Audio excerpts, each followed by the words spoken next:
All right, folks, I want to welcome our guest to the show. It is Wayne from Tennessee. Welcome to the show, Wayne. Hey, Brian. Thanks for having me, bud.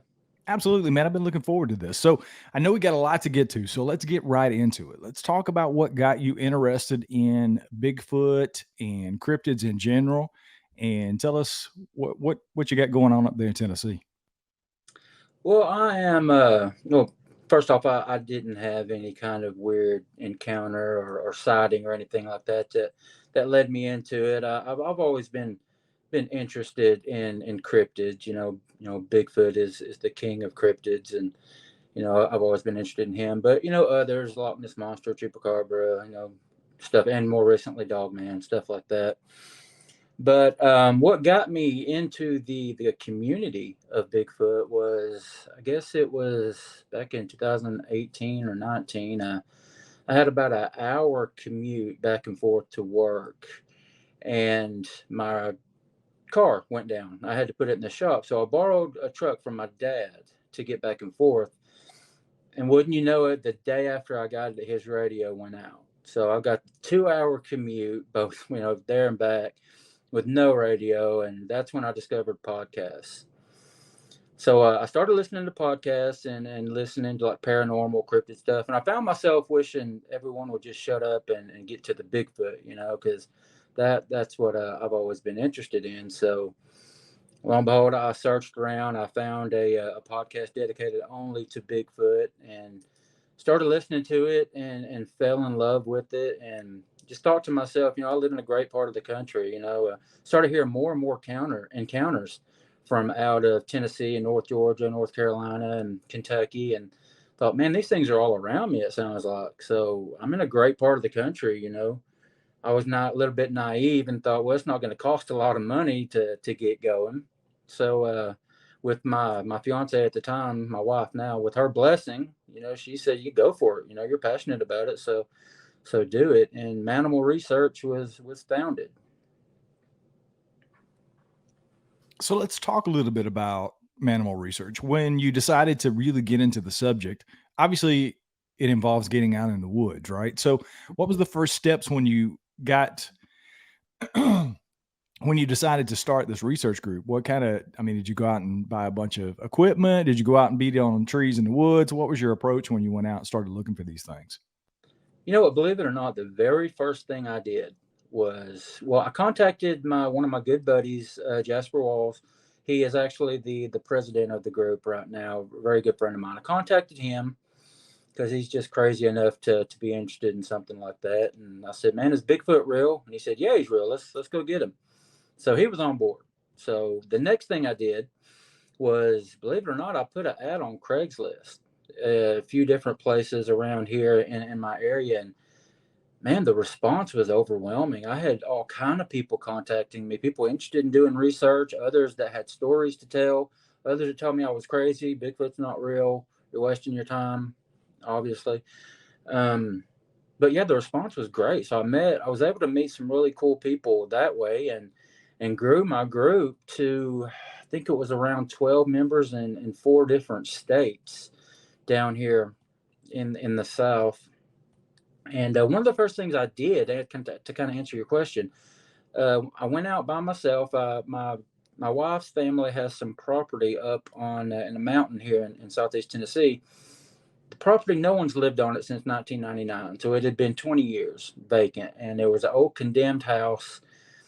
And so I thought I'd go up there because there was one story about an older man went up there to check out the property, and he swears he saw a bear walk out of the house on 2 feet.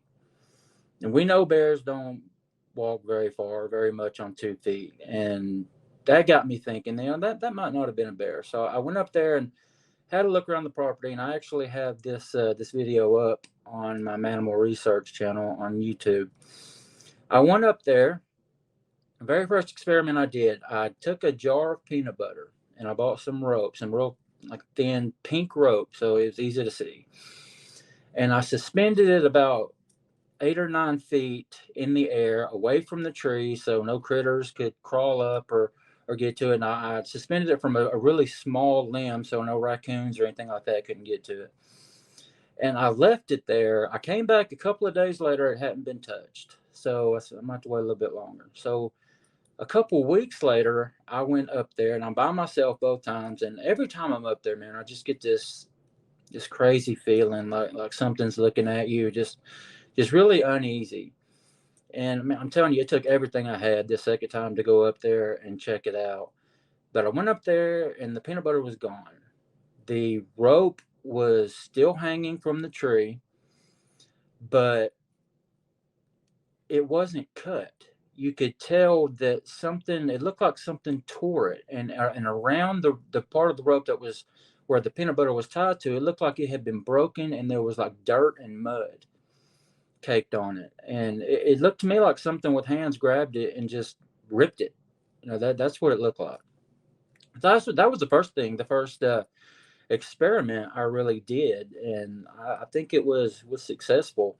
I don't know what else could have taken that peanut butter down, but from there we started going out and doing overnight expeditions, doing a lot of camping, and having some pretty good success. So it's all this research led to actual encounters that you've had with these things? I believe so. Yeah, I have. I'll skip ahead a little bit to one actual. The only time I believe that I've actually seen one was through my thermal. We were up on a mountain in North Georgia, and it was actually Pigeon Mountain in Lafayette, Georgia. Not sure if you're familiar with that, being a Georgia boy yourself. But we were up there, man. It was January, February, and it was bitterly cold. And there was something else that happened a couple weeks before that led us to go back. But I'll go ahead and talk about this one first. We're up there, and one of my former members, there was four of us. Jasper Walls, one of my former members, and one of his buddies was up there, and we kept hearing something. And my former member Rick went down and around the bend and kind of stepped. This was like 11, 12 o'clock at night, and it's bitterly cold. It's in the teens. And he steps on this log, and when he did, it kind of like a seesaw, like something on the other end of the log moved, and it shot down, like his weight shot it down. If that makes any sense, if I'm explaining that right. He comes running back to the rest of us, and I had been on several expeditions with Rick, and I could tell by the look in his eyes that something happened. So that got our attention over to this area, and I get my thermal out, and I start shining, and I have pictures of it. We see this figure standing, and it's swaying back and forth, left to right. And there's a smaller figure over to its right, to our left, that seems to be like look like playing, like running around a little bit, like rolling. And so we couldn't tell what it was, but I had completely charged my therm before we went. Like I do all my equipment before an expedition, make sure it's completely charged. It was 100% charged. I don't know if the bitter cold drained the battery, or if these things, we've all heard that they can somehow drain batteries. I don't know if they were playing with it or what, but I could not keep a charge on this thermal. I was able to get a couple pictures, and there again, I have them posted on YouTube.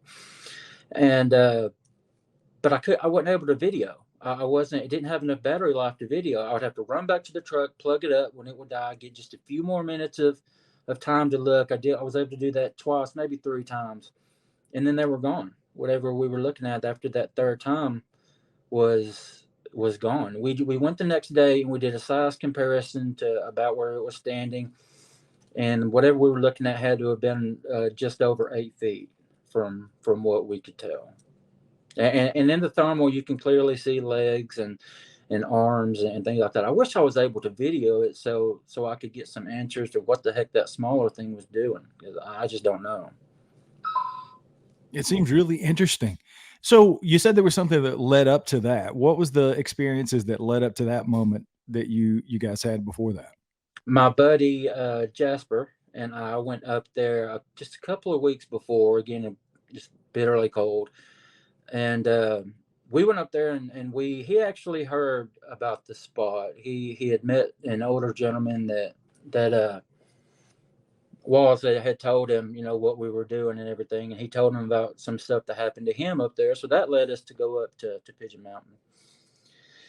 We were up there. It was just the two of us, and this was another crazy night. And I have the audio for this. I'll have to dig it out, but I've shared it before. But it happened to be, it was in January because it was the last night of deer season in Georgia, the last day. So there was a lot of people up there. We didn't know that. We live in Tennessee. So if we'd known that, we would have picked another weekend because there were hunters up there, and it was just, we didn't think that anything was going to happen. So we just, cut our losses and said, we're just going to hang out, camp, and if we catch something, fine. But something had happened that night up there on the mountain. A hunter had got lost or something, because there was an ambulance that flew by us and some rangers, and there was actually a helicopter that was flying really, really low, and it circled us a few times like it was watching us. I don't know if they had like thermal imaging or whatever. I'm assuming that someone got lost and they were trying to find them, from all that. But anyway, all of that happening, we decided they're not going to be out tonight. We're going to turn in early. So about 11, 12 o'clock, we turn in. But before we did, I left my video recorder, my audio recorder, not video, my audio recorder out on the table, and I left it there overnight, and I hid it under some bags of chips, and so I turned it on, and when you go back and you listen to it, you can hear me set it down and go back into the tent, and you can hear us talking for about 20 minutes, playing his day, and then we go quiet because we fell asleep. And I guess about 20 minutes after that, you can hear, you have to wear headphones, but with headphones, you can very clearly hear what sounds like very heavy footsteps walking up. And it's like, duh, duh, duh, duh. And it gets louder as it gets closer. And then you hear rustling on the table. And, granted, it's all speculation. We didn't see this, but from what you're hearing, what you're seeing in your mind while you're hearing this is something picking up the bag of chips and like rustling them. And then after they do that, you hear a thud and then small feet, like they're running away. So I don't know. I mean, I don't know if this was mama carrying baby in there, getting a bag of chips, dropping baby running off, and then you hear the footsteps walking away. Have no idea what it could be, but something walked up into our campsite, helped itself to some chips, and walked away. We have all of that on audio. So when you guys are going out and doing these expeditions, I'm assuming it's simply to have some sort of encounter, right? So have other people that have went out with you guys experienced other things? Have anybody else that's been out on these expeditions had an actual sighting? During the expeditions, we've had a couple of people to see things that they couldn't really explain. We one of the ones we went on last year, we went up and up to a mountain in Tennessee on Big Frog Mountain, and did an expedition up there. And we had plenty of tents for everybody. There's like 6 or 7 of us. It's actually the only one that my wife ever went on, and she was pregnant, so she was with us and everything. We had a good time. We stayed for 2 nights, and one of my buddies, you could not get him to sleep in the tent. He wanted to sleep in his truck, and I just don't understand that. But he was more comfortable in the truck. So after that first night, he wakes up right as the sun's coming up. He's still got sleep in his eye and everything. And he looks up on the ridge in front of us, and he swears to this day, when you talk to him, he saw something walking on top of the ridge on 2 feet. I didn't see it. He can't swear to it, but he thinks that he saw one on that occasion. Do you guys strictly go out, because we mentioned other cryptids in the beginning of this? Are you guys strictly going out in search of Sasquatch, or are you trying to document anything that's paranormal while you guys are out there? Have you had other paranormal experiences, lights and stuff like that in the sky? I'm glad that you brought that up, because one of one of the most interesting, and probably, I say without a doubt, not probably, the most scared I have ever been in my entire life was on one of these expeditions. And I don't know if it was Bigfoot or what. I've explained it to others, and others have said possible dog man. I don't know, but we as researchers, we've always heard, one of the biggest complaints from skeptics is, if you're seeing these things, if you're experiencing these things, why didn't you take a picture? We all have cameras, very high quality cameras in our phones in our pockets at all times nowadays. If you see something or hear something, you should take a picture of it. And that I used to question that myself, but I don't anymore from that experience, this experience that I'm about to tell you. I'm on an expedition in North Georgia, around the Cartersville area, not far from your hometown, actually. Um, we're on the lake up there, and there's four of us. It's myself, another member, and his 13-year-old grandson, and well, two members and one of their 13-year-old grandson. And the whole time we were there, I had this uneasy feeling. I had been on a handful of other expeditions and not had any problems, and or any problems, doing participating in any of the events. And we used to do something called we would call our night hike, and that was, about 12 or midnight. We'd get out in the woods and walk around and see what we could do. From ever since this encounter, we don't really do those anymore. I don't see much value in getting out in the woods and walking around looking for these things, because I don't think you're ever going to find one that way. These things know that you're there, way before you do, in my opinion. So you're never going to sneak up on one. I just don't see any benefit in walking around in a strange place that you're not familiar with at night in the woods. There's chances of getting lost. There's the caves and holes in the ground, things you can fall in. It's just not safe. So we don't do it anymore.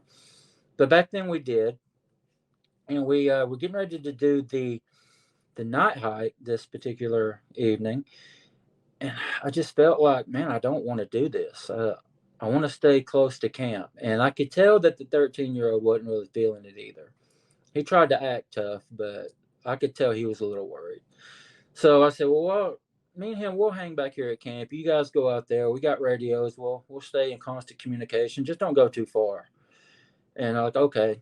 So they do that. They go out, and another thing I do, I don't go out in the woods unless I'm armed. I've got my 45 on my hip at all times.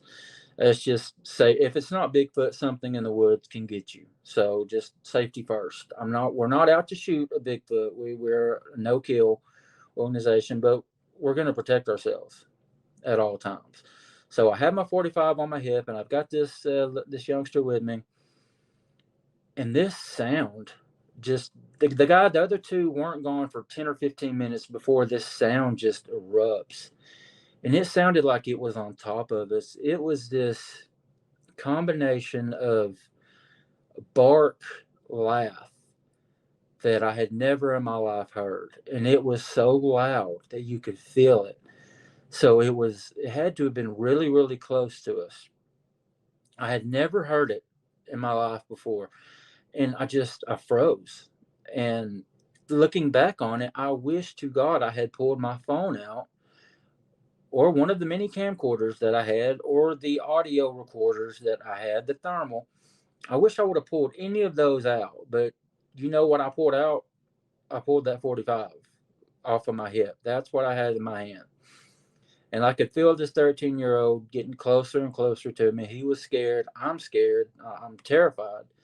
I get on the radio and I holler out to the guys. I said, "Do y'all hear that?" And he said, "Yeah, what is that?" I said, "Well, I don't know, but y'all make your way back here." So they started heading back, and this thing went off probably a half dozen times within a 2-minute span. And it was just terrifying. It was just the most god awful sound I had ever heard in my entire life. And I've researched the internet, looked around on YouTube and other places, and I found it a couple of places. One of them is Thinker Thunker did a video, and I wish I had looked it up before I came on. I should have to remember the title so everyone could go and look it up. But it was, if I remember correctly, it was a Native American gentleman on a reservation, and I believe Thinker Thunker titled it "Cackling Bigfoot." And he's got the gentleman's got his phone up, and he's recording himself talking, but in the background you hear the exact same noise that we heard that night, and it's like the most evil laugh you've ever heard in your entire life. It's just I'm getting chills now thinking about it, and every time I've told the story, uh, it's like I go back, and it's like I'm standing there and feeling that terror all over again, and never saw anything after it stopped. We went to bed. We turned in not long after that. Didn't have any more problems. Nothing else happened the rest of the night. I don't know what it was, what it was doing. I just felt like it didn't want us there. It's interesting that you said it was sort of a laugh and a bark, because one of the things we've heard on the property here, and I've told it so many times on the show, the listeners are tired of hearing my experiences, but when we heard what sounded like sort of this Ohio howl type vocalization, it had a bark on the end, which was really strange to me, because you you just don't think about those two things going together, right? It sounds like some sort of a primate scream, yell, whatever, and then a bark on the end. Now, of course, I've told people that before, and skeptics automatically say, "Well, you heard a coyote." I know what a coyote sounds like, dude, and I've said it before on the show. If it was a coyote, it was about 800 pounds. That's what it felt like when we heard this. I mean, it was probably 50 yards from our house when we heard it, and it was just this weirdest thing with a bark on the end. And when my ears always perk up when anybody says they hear a vocalization in the woods with a bark on the end, because you don't hear it often, but Mm-hmm. there are accounts out there. I'm going to have to look up Thinker Thunker's video and probably link to it. So Okay, yeah. everybody, When we get done, I'll see if I can send you the link. I'll email you the link. I'm sure I can find it. yeah, I'd like to post it over on the website for everybody to go over and take a look at it. So you've had these experiences, right? And in addition to doing the research that you do a YouTube channel where you interview folks that have had experiences. So tell us about some of the wild experiences that people have come on the show and shared. What's some of them that have stuck out to you? Yeah, appreciate you mentioning that. The name of the channel is Mannimal Research, and I spell Manimal a little bit differently. I put two N's in there, so it's Mannimal Research. If anyone wants to go and check it out, but man, I've been asked this question a couple other times, and my answer is always the same. And I'm sure you're familiar with the lady. I've met her. I've been out in the woods with her. One of the most interesting experiences I've ever had was with her. Everyone has an opinion about Miss Janice Carter, but she has told me some stuff. I'm telling you, man, some told me some stuff about myself that no one else knows. That's the God's honest truth. And I've had her on like 3 times, and it's our most popular guest. We have so many viewers when she comes on. It's our most watched episodes by far. For those that aren't familiar, are you familiar with Janice? Yeah, well, Janice Carter is the 50 years with Bigfoot lady. She wrote a book with Miss Mary Green, the late Mary Green, who was known as the Tennessee Bigfoot woman. Mary, she reached out to Mary with her story. Mary didn't believe her until she went down and met her and viewed the property and made a believer out of Mary. And Janice is really, really close with Igor Burtsev, the Russian scientist, who is also a believer, a Bigfoot researcher. And they two are very close. Igor has been on the property and swears that what she's saying is real. But if you and your listeners want an interesting encounter session, go check out the 50 years with Bigfoot with Janice Carter. There's like 13. It's broken down into like 13 sessions on YouTube. The book is, and it's she talks about some crazy stuff, and just the gist of it was her grandpa his name is escaping me. Grandpa Carter is what we'll call him. Years ago, on property here in Tennessee, it happened actually just a couple counties over from where I'm at. Um, a tree or something. There was an accident. Something fell on a juvenile Bigfoot, and Grandpa Carter was able to save it and took it back to his farm and put it in his barn and kind of nursed it back to health. And I guess Mom and Daddy found out and came and got him. And anyway, he befriended this Bigfoot. The Bigfoot's name is Fox. And I'm telling you, man, it's really really hard to believe. And I'm telling, I get the same look from so many people, but go and listen because she talks about some of just the most interesting and crazy things you've ever heard. And she is definitely a crowd favorite. And when she's on, everybody tunes in. I'll definitely check it out. I think I've heard the story. The more you talked about it, I think I've heard the story. I just wasn't familiar with the name Janice Carter. So we'll definitely link to that and check it out on YouTube for sure. So let's talk a little bit about the evidence, right? I have been so cantankerous over these last couple of months because I'm so tired of talking about why we don't have more evidence that these things exist, right? And I said it to Les Stroud during our interview. I was doing some stuff with it. I was editing a show and I used some of the audio from my Les Stroud interview. And I said that to Les, and Les really kind of pinned me up against the wall and sort of made me think. He said, "What more do you want as far as evidence that these things are real?" So, I had to step back after that conversation and say, he's kind of right. When he started naming off all of the things that we have, the footprints, the video evidence, the Patterson Gimlin film, the eyewitness accounts. This show is based on eyewitness accounts. They're anecdotal, right? There's no proof that anybody who comes on this show and tells me a story that they've had an encounter with a Bigfoot is real. It could all be completely 100% fabricated, right? Mm-hmm. I don't think it is. I don't have anybody on my show that I do not believes that they've had an encounter with something they can't explain. That's sort of the premise and the guiding principle on my show. So if I don't take that as evidence, then that just means I don't believe anybody who's been on my show, and I should probably hang it up and stop doing it, right? So that's not the case for me. I believe these anecdotal accounts when people tell me this. Sometimes I think they might be a little bit here and there sprinkled on top, that didn't happen, exactly the way they say it does now. Memory fades, you fill those memories in, that kind of stuff happens. But the gist of it is, if they say they saw an 800-pound, 8-foot tall, bipedal, hairy creature in the woods that scared the shit out of them, that's the basis of the story, right? And if they're telling the truth, then they exist. I think the way Les put it on the show is, if one of them is real, one encounter, right, then 1,000, 2,000 times over, the people who said they've had these encounters are telling the truth. So I said all that to say, where do you think we are in the research? Where are you as a group on this thing? I'm assuming you guys think it's a flesh and blood creature. Are you into the woo at all? Do you exclude that stuff? Do you take that stuff seriously?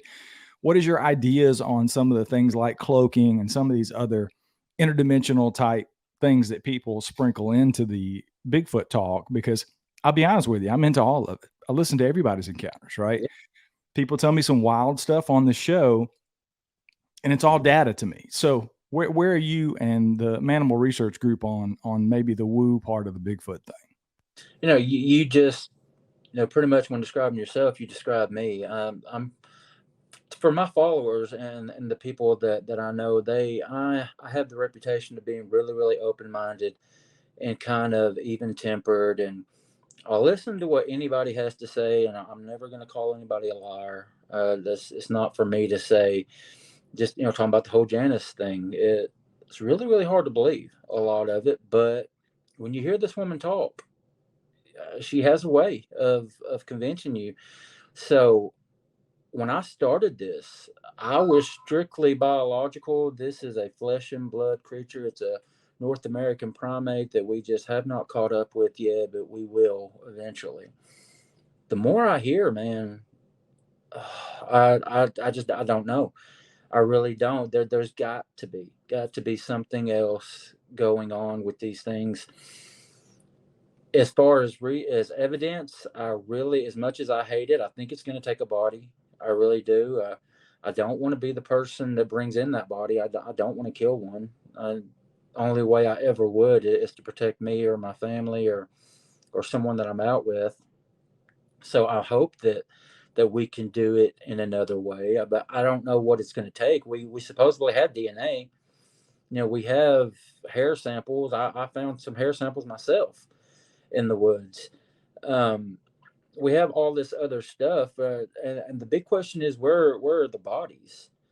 Um, I'm a very very firm believer that they buried their dead. What do you think about that, Brian? What do you think about why we haven't found a body? Well, I went back and forth on it, and I've talked to so many people that have been on the show about it, right? I had that conversation with Jeff Meldrum when he was on the show. It's very much like any large apex predator in the woods. That's the go-to thing for the people in the Bigfoot community is they compare it to bear, right? Mhm. There's bear all over North Carolina. So I don't know. Say there's 25,000 black bear in the state of North Carolina. I can tell you now, if one died, and we know there's a mother and two cubs that we saw a couple of years ago when we ran into them hiking here on the property. If one of those bears died on my 40 acres, I would never find it. There's no way. And I Mhm. hike this property on a regular basis during the summer, and sometimes even in the fall and winter, we'll take hikes to the back of the property. But there are plenty of areas on my property that I've been on for almost 4 years that I have never stepped foot on. And it's only 40 acres. It sounds like a lot, but it's really not in the big scheme of things if you're thinking about it.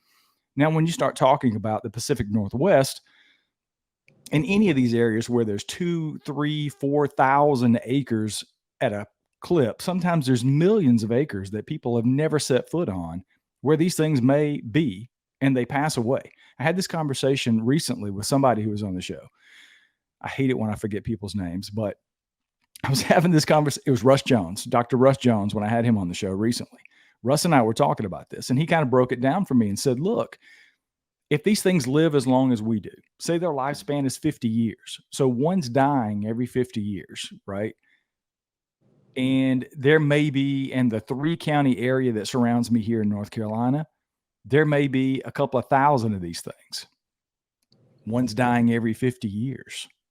Do you think you're going to find the body? Probably not. It's going to be very much like a bear, right? If there's acidic soil, you would be surprised at the amount of, or most people would be surprised at the amount of animals that eat bones. Squirrels eat bones, right? Deer eat bones for the calcium. So if you don't find this thing within a couple of weeks of it dying, you're not going to find it at all, Yeah, right? And if one falls dead again on my property, like the black bear, I might smell it, but I may never find it. So, when people, because I was getting a little upset with Russ about the evidence, and we kind of got into this conversation because I'm so frustrated with why we can't find definitive proof that they're real, they exist. And that was one of the things that we talked about was the body. So, and when I talk to people like Russ who kind of even me out and say, look, you got to think about it in this way, I say, okay, well, it makes sense, that we may never find that naturally. Somebody's going to have to take one of these things out. I don't want to be the guy who does it either, but I wish somebody would. Honestly, I want answers to the question, right? Because I have had these experiences I can't explain. I've talked to hundreds and hundreds of people on and off the air that have had these experiences. I want some validation for these people, right? And then people point to the Patterson-Gimlin film. Some people believe that the tide standing videos are real. Other people have captured other things on video that they purport to be Sasquatch. I think it's one of the things that bothers me the most about the evidence is because there are so many people that fake video, they fake audio, they fake footprints, they fake all this evidence. And it makes it hard to discern what's real and what's not, right? Mm-hmm. I find videos and people send me things all the time. They send me photos I call it the blob squatch with the red circle, right? Yeah. I get those all the time. And I've even had conversations with people going back to sort of the woo thing. I've had conversations with people recently that I don't know if I'm crazy or not, but I'm beginning to believe that there may be something to this. There's more to these things. And maybe these people aren't crazy. Maybe there is something in the photo that I'm not meant to see. So I start getting into, I'm trying to explain the phenomenon wrapped in an enigma, wrapped in a mystery. And then I drive myself down another rabbit hole and it drives me insane. So, as far as the bodies are concerned, again, that was a really long answer to a short question. I think it just comes down to nature, right? If these things exist and they don't bury their dead, right? That's another theory I've heard. I don't necessarily believe that, but if they're as close to human as I believe that they are, that's a very distinct possibility that they do. I've heard stories of people saying that these things have been shot and the other ones come back and get them, right? So that is a possibility. Now, I'm not ruling it out. I've never really considered that to be why we haven't found the bodies. I've always chalked it up more to it's just a natural thing. They drop dead and nature takes care of business. Yeah, I mean, obviously, nature is very, very good of taking care of business, and if we can't find these things with all the effort that we're putting in, the Expedition Bigfoot people, I mean, look at the lengths they're going to, and I like that show. I mean, I don't know, some people don't, but I'm a fan of it. But all the stuff we're throwing at finding these things, and we can't find where they're hanging out during the day. If one is sick and it's going to die and it goes to where it lives, we're not going to find it anyway. And then, like you said, a couple of weeks, nature's going to take care of it.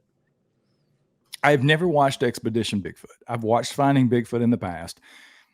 I've met the folks from Expedition Bigfoot. They were at the Smoky Mountain Bigfoot conference a couple of weeks ago. Russell McCord came over to the table. We hung out. Super great people. He, Ronnie, and Dr. Mayer are very nice people. And I know there's tons of fans of the show. I think they're taking, from what I understand, from having not watched it, they take a little bit more of a scientific approach and they use, a lot of equipment to try to document these things. And I think they've probably captured a few things here and there. Mm-hmm. But again, when I was talking to Russ Jones, Russ brought it up to me, and it was another point that he made about why we don't find these things. And I think it was a very good point that a lot of people don't really think about, because a lot of the skeptical people and cynical people, which I sound like right now on my own show, I'm really not, folks. I'm really not. But one of the things Russ that pointed out to me was he said, look, dude, he's a doctor. He's a full-time practicing physician, and he spends a lot of time in the woods because he has the means and the ability to do it. Right. So he goes out for weeks at a time throughout the year. Out of a year, let's say on average, Russ spends maybe 3 to 4 months out of his year in the woods looking for Bigfoot. But to his point, he said to me, I am the 1%. I am the less than 1%, because actively in America at any given time, you have to think about there's maybe 100 guys, maybe 200 that are seriously going out in the woods on a regular basis looking for Bigfoot in a serious way, right? Mm-hmm. Now, that's a very, very, very small percentage when you're talking about the billions of acres of places these things could be hiding. So again, when you sort of put that in perspective for me, I had to scratch my head and go, well, you're right. Because even with the Expedition Bigfoots and the other folks like you and your group that are out there looking, the truth of the matter is there are a lot less people looking for Bigfoot than there may be Bigfoot out in the woods. So I think that's a very good point that Russ made on the show. There's not as many people looking, so it's going to be harder to find. Now, if there was 1 million people out in the woods spending 3 or 4 months a year, I think the story may be different. Oh yeah, you're right. And I wonder if there's ever going to be a time in the future where one of these big universities will throw some money at a research grant or something to get a full-time team, 365 days a year team out there throwing this kind of technology that we have today at it. Maybe it'll take something like that, and that might be a way that we can prove the existence without a body. I don't know, but the way it's going right now, science does not take it very serious at all. Yeah, and that's part of the issue I've talked to so many people about on the show as well. Let me talk a little bit about this Carter property that you talked about. Okay. Again, I'm not very familiar with the story, so forgive me, but is there activity still going on in this place? Because that's one of the things that I've always said is, if we don't have the serious scientific research going on and people going out and spending months and months and months seriously looking for these things, our next best option and chance to find something is going to be somebody who has a habituation site where we know these things are. It's been documented. And I've talked to tons of people who claim this, but yet somehow, miraculously, nobody's able to go out and document what's going on this property. So let's go back to the Carter property for a second in Tennessee. What's going on there? Has it ended, or is the property still available for people to get out and take a look at it? And if so, is there a plan in place to maybe go out and see if we can document the activity that's going on there now? I've asked that same question so many times. I've even asked Janice, and I can't get a clear answer on it. From what I gather, Grandpa Carter passed away several years ago, and whoever had the property, I think, lost it. And it's since been sold and divided up. I think it's a subdivision now. So, yeah, that you're exactly right. It's going to take a habituation site like that, and habituation sites. We all want to believe that they're real. I myself, I want to believe that there's a little old lady out there feeding a 12-foot tall Bigfoot, steaks for dinner every night. I want to believe that. I do. But why can't that little lady snap a picture? Why can't there be some video of what these people that are feeding them and feeding them by hand? Why aren't they able to get a picture? I just don't understand. Yeah, I'm the same way with you. And it happened to me recently. I sent over some audio to Cam Buckner at Dixie Cryptid Podcast. If you guys don't listen to Dixie Cryptid on YouTube, you need to go check it out. But Cam wanted to post a couple of my interviews and some of my stuff over on his channel, and he did that on Saturday. The one interview I sent him was from episode 6 of this show. So it was about 190 episodes ago. I interviewed this guy from out west. I think he was in Minnesota, Dave. And Dave had some really wild stories, right? And one of his stories was being within arm's length of a female Sasquatch that he's feeding candy, right? And he claimed that he fed the other ones candy on numerous occasions. And I was over responding today to comments on Cam's page from some of his listeners. And there was probably 5 or 6 comments that kept popping up about, if this guy is really having all these encounters with these things and he's feeding them at arm's length and he's talking to them and, calling them in like dogs, then why did he not take any pictures or video? Because he sent me videos and things of him collecting audio of what he claimed. And this is another thing I want us to talk a little bit about before we get off of here. He claimed that these things mimic the sound of owls during the day, right? And when I hear the word mimic, my spidey sense always goes up, and I get a little bit apprehensive about people telling me that something mimics something else. So I want to talk a little bit about that and get your perspective on it in a second. But Dave was recording all of this stuff, and he sent me videos in the past. I honestly don't know where they are. I think I put them on my old website blog. And when I changed the website, I think I lost all of that stuff, unfortunately. But he was sending me videos of what sounded like owls during the day, which I've heard here on the property many times, and what sounded like rocks being thrown at his house and landing on the roof during a snowstorm when he was out on his porch recording. So I know he had the ability to record because he sent me recordings. So why not document feeding a Sasquatch at arm's length and just end all be all and say, here's the evidence. Here she is. I'm feeding her. She's on my property. You guys are going to come in and take a look and prove the species exists. Okay. So of course, everybody's skeptical mind goes to, well, this guy's full of shit because he doesn't have any documentation outside of his stories that he's telling, right? There's no pictures, there's no video, there's no nothing. So I too, like you, ask the same question. I think you have a responsibility. Mm-hmm. If you're an experiencer who's having experiences to that degree, right? And it's not I went out to my deer stand at 3 a.m. and this thing scared the crap out of me and I took off running for my life. I don't fault that guy for not taking a photo or a video. That's a completely different scenario than, right. Hey, Meemaw is out there feeding steaks to Big Jojo, the Bigfoot, on a weekly basis. why not snap a photo of her throwing the sirloin out there, right? It just doesn't make sense to me. Yeah, you're exactly right. And to have these, something else that I just have to question is you have these people that have had 34, 35 sightings of Bigfoot in their life, and even some that have claimed to have killed a Bigfoot. You could have ended it. You could have ended the debate right there. If you killed a Bigfoot, you could have ended it. I mean, you could have, even if you didn't get the body, you could have cut a piece of a body off. You know, you could clump of hair, take pictures of the body. And if you've seen 30 plus Bigfoot, have you not figured out yet how a camera works? Take a picture of these things. If you People tell me I can go out in the woods right now and find you and show you a Bigfoot. Well, do it. Show me a picture. If you can take me somewhere, yes, I would love to see one. I'll go with you, but I'm going to take a picture. Yeah, I've had the same battle back and forth with Todd Standing, and everybody's, I'm sure my listeners are cringing now because I'm talking about Todd, but here we go. I've had the same battle with Todd back and forth, on the air and off the air. He starts every one of his videos on his YouTube page as I'm Todd Standing. I'm the one who takes people out to live interact with and witness a Sasquatch.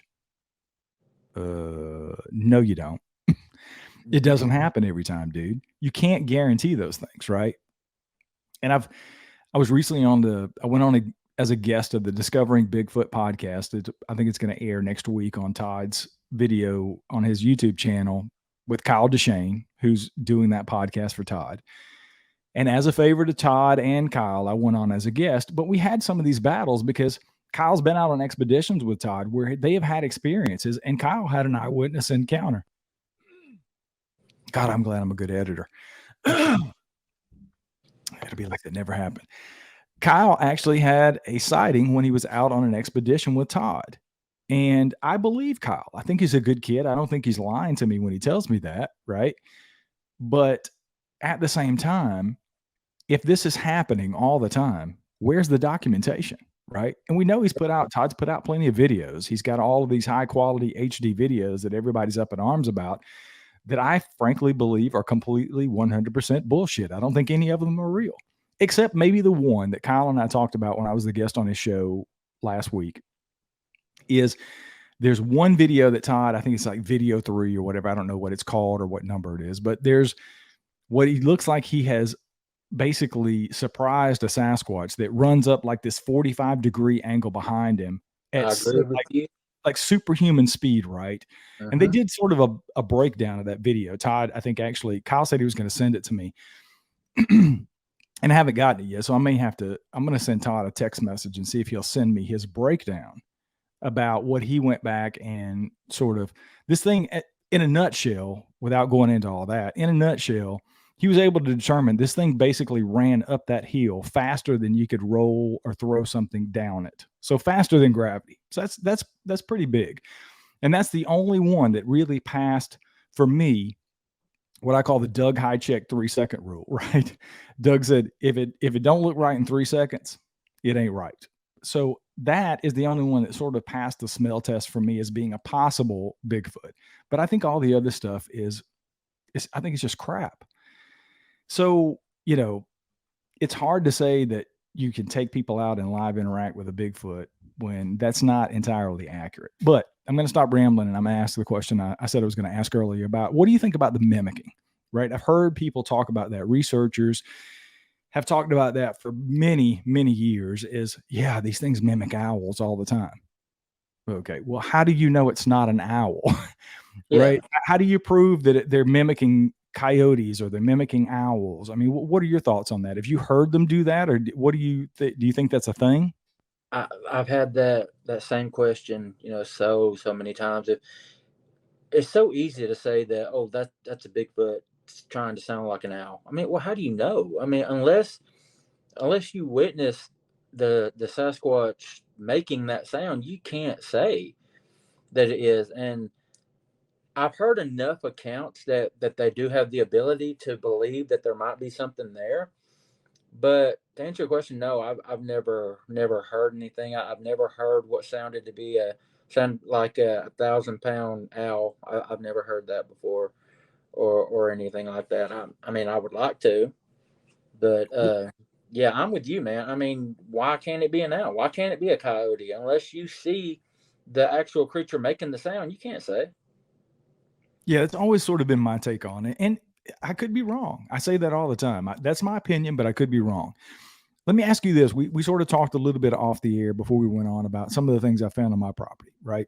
Mm-hmm. And some of that is stick structures, or what looks like stick structures and egg structures.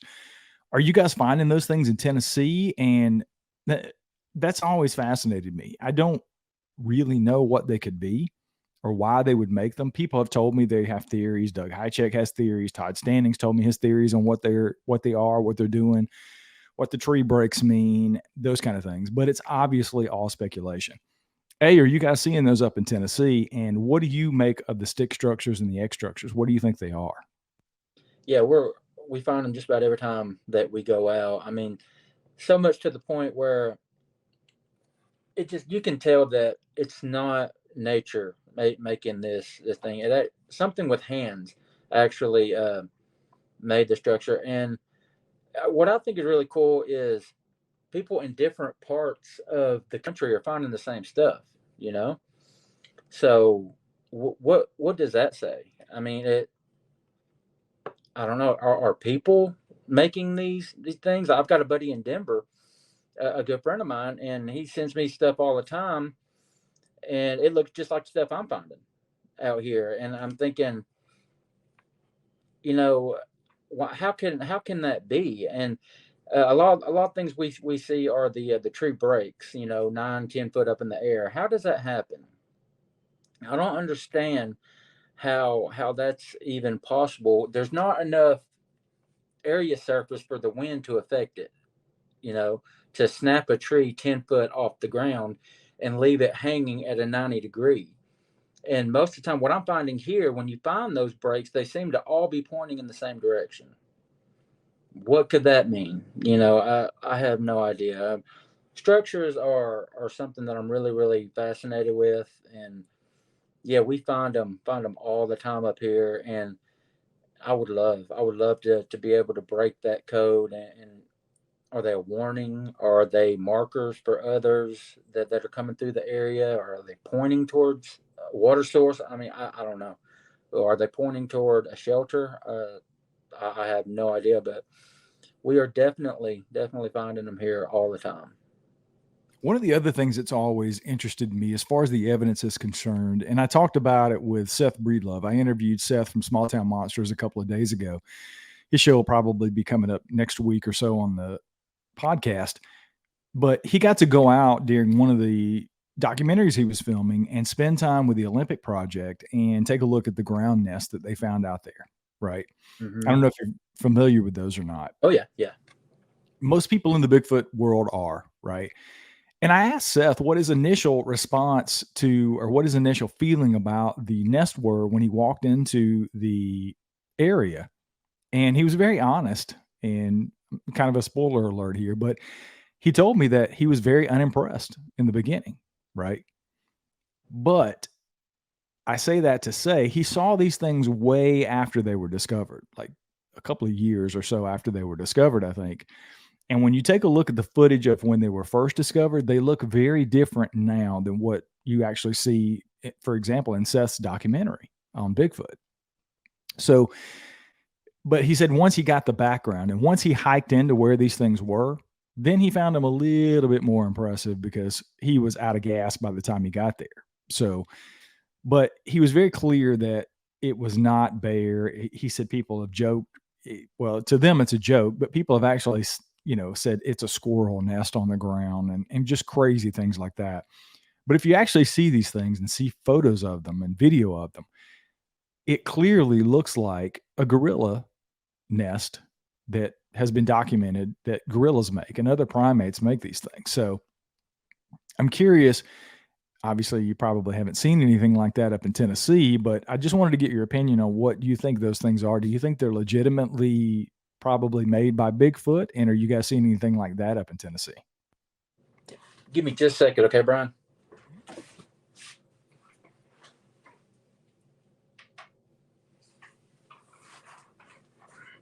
Sorry about that. That had a glass that was about to fall. I had to catch it real quick. I know you can edit this, It but wasn't a ghost, was it? no, no. Um, yeah, you know what? I have found a couple of areas that I believe to be nesting spots. Just areas that look a lot like what they say they're finding up in the Olympic area mountains. The project they've got going. Um, it, Places on the ground where it looks like it would be actually pretty comfortable to lay down, where like looks like padding. There are other structures like sticks and stuff woven above it to add a little bit of shelter, like, and things that definitely look man-made, but out somewhere where you just got to question why would someone take the time to do this? And it had to have been something with hands that wove these sticks together, and none of them were cut. None, there were no saw marks, no clean cuts. All the limbs and the twigs and everything were appeared to be broken. So yeah, I've definitely seen these things out here, and I think that it's something, it's a place that they're using to bed down during the day. I really believe that's what they're being used for, and I think that a lot of good evidence can come from those. A lot of this eDNA, environmental DNA, we should be able to get some stuff. And we spoke a little bit earlier about the Expedition Bigfoot. I know you haven't watched the show, not very familiar with it, but you've probably heard about some of the environmental DNA they found in some of these structures. I believe when they were in Kentucky, they found some chimpanzee DNA in Kentucky. And this last episode, which I thought was really good, they found some like orangutan or some type of DNA, the orang family. So I think that's finding these structures. I think that they're onto something up there. During the Olympic project, the environmental DNA, I think, can really shed some light on this, and I think they're on the right track. I tend to agree, man. I talked to Russell at the conference a couple of weeks ago, and I'm going to get him on the show. We're trying to work out schedule so I can have him come on, and we'll talk some about some of the things that they found on the show and some of the things that happen off the show, obviously. But I agree. There's tons of things going on. I had a guy on the show probably 2 or 3 months ago now up in New York, and he's got a site where he's found what he believes to be 2 or 3 of these nests that are very similar to what they found on the Olympic Peninsula. And his frustration was he's reached out to so many people to try to get them to come out and take a look at it because he doesn't have the resources. I mean, he's a one-man show. He's one guy, right? Some retired guy that bought this property, and he's having all these experiences and sightings, and then he's finding what he believes to be these nests. And he doesn't have the ability to go out and test for eDNA. He's collected a lot of stuff. I mean, he was showing me things on the video. It's actually up on YouTube if you guys want to go check it out. I don't remember what show it was on. I'll try to remember it by the time I do this, and I'll include it in the show notes when I post this so you guys can go back and listen to it if you haven't heard it. But he's having a hard time, like a lot of people do. I talk to a lot of people who are frustrated with the fact that they don't know where to turn to get some of this stuff that they collect analyzed. Joe Schmo, I wouldn't know how to get eDNA analyzed. Luckily, I've got a Rolodex of people I could reach out to because of the show, and they would guide me in the right direction. But the general Joe public, what do you do when you find what you believe to be a Bigfoot turd and you want to get it analyzed? What do you do? Who do you call, right? And who Same can you thing trust? right. Who can you trust? Yeah, I've heard so many stories about people sending samples that they want to have analyzed, and they disappear mysteriously, or and can you trust the findings? It comes back, oh, that was bear. Well, that didn't look anything like any bear turd I've ever seen. It's just, who can you trust, and where can you send it, like you said, and who can you trust? I ran into the same issue when I found the hair sample here in Tennessee. I still have it. I haven't sent it to anyone because I've talked to a couple of people that I trust, and there is a professor at, I believe he's in North Carolina, at a university in North Carolina, that I'm really considering sending it to have look at it. But no, I'm in the same boat. What do you do? And how much money does it cost to have DNA tested? I mean, it's astronomical, isn't it? Who can afford that? Yeah, I agree, man. There's a couple of people that I can hook you up with that may be able to help with that, so we can talk a little bit about that off the line Okay. and maybe get that analyzed for you. But yeah, at the end of the day, man, like I said, 5 days out of 7, I am completely 100% sold on the whole thing. And then there's a couple of days a week I just get so frustrated, I scratch my head and I say, is any of this real? Right. Mm.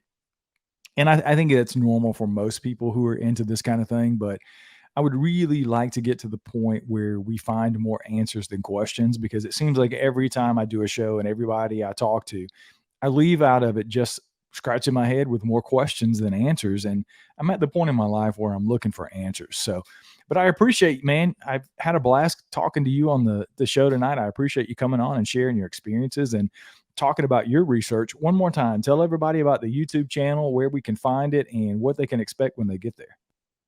Okay, again, the YouTube channel, my organization is called Mannimal Research. That is MANNIMAL